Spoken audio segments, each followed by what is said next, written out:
बहुत समय पहले की बात है। शहर अमृतसर से दूर उत्तराखंड के पहरी में चौकी नाम के एक गांव में बहुत ही शांत बाबा रहते थे, जो अपने भक्तों से बहुत प्रेम करते थे। बाबा बहुत दयालु थे। वो हमेशा लोगों का कल्याण किया करते थे और जगत के लिए तप करते थे। बाबा जी के आश्रम से कोई खाली हाथ नहीं लौटता था। बाबा के आश्रम में जो भी एक बार जाता था, उनको सारे कष्टों से छुटकारा मिल जाता था। उस गांव में एक चोर था, जिससे गांव वाले बहुत परेशान थे, लेकिन उस चोर को आज तक कोई पकड़ नहीं पाया। उस चोर का नाम था रामू। रामू बाबा का भक्त तो नहीं था, मगर वो बाबा को हमेशा याद करता था और बाबा से डरता भी था। इसीलिए बाबा भी उसके उद्धार के लिए चिंतित थे।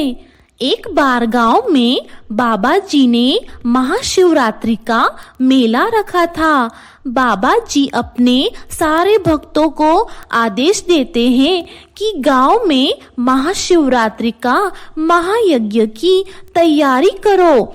बाबा जी ये भी आदेश देते हैं कि मेले में जो भी आए उसको कोई दिक्कत ना हो, सब शांति से मेला देख पाए। मेला लगा तो रामू मन ही मन बहुत खुश हुआ, क्योंकि उसको कुछ चुराने का मौका मिल जाता। मेला शुरू होने से पहले बाबा जी अपने सारे भक्तों को बुलाते हैं और बोलते हैं, सब कोई अच्छे से सुनो।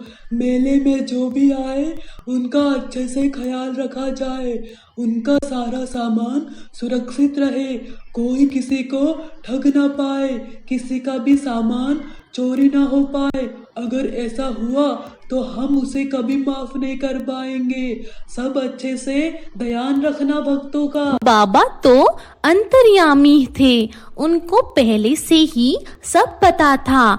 बाबा को चोर रामू का भी पता था कि वो चोरी करने के इरादे से यहाँ जरूर आएगा और बाबा उसके उद्धार के लिए ही तो ये मेले का खेल रचाए थे। बाबा जैसे सोचे थे वैसा ही हुआ। रामू चोर आता है और पहले 2 दिन सबके नाक के नीचे से सामान चुरा के लेके जाता है।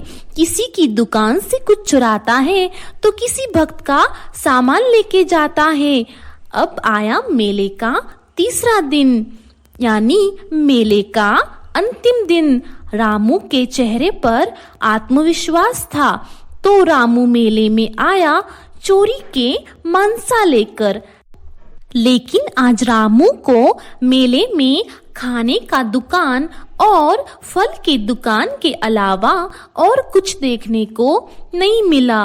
रामू को कुछ चुराने का मन नहीं किया तो एक थैले से 2 तरबूज चुरा के भागता है। रामू तरबूज चुरा के जिस रास्ते से जा रहा था, उस रास्ते में एक रेल लाइन थी। रामू जब उस रेल लाइन को पार कर रहा था, तभी उसका पाँव रेल के पटरी में फंस गया। रामू बहुत कोशिश किया, लेकिन अपना पाँव पटरी से निकाल नहीं पाया। ऐसी ही कुछ देर रेल की पटरी में फंसा रहने के बाद रामू बहुत थक गया और उसे सामने रेल लाइन पर अचानक से रेल आती हुई नजर आती है। अब रामू को अपने जीवन का डर सताने लगा और इस समय उनको बाबा जी की याद आती है। रामू मन ही मन बाबा को याद करके रोने लगते हैं।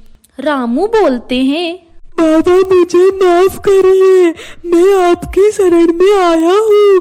मुझे आप कृपा करिए, मेरी रक्षा करिए। मुझे गलत रास्ते से बाहर निकालकर मेरे जीवन की रक्षा करिए।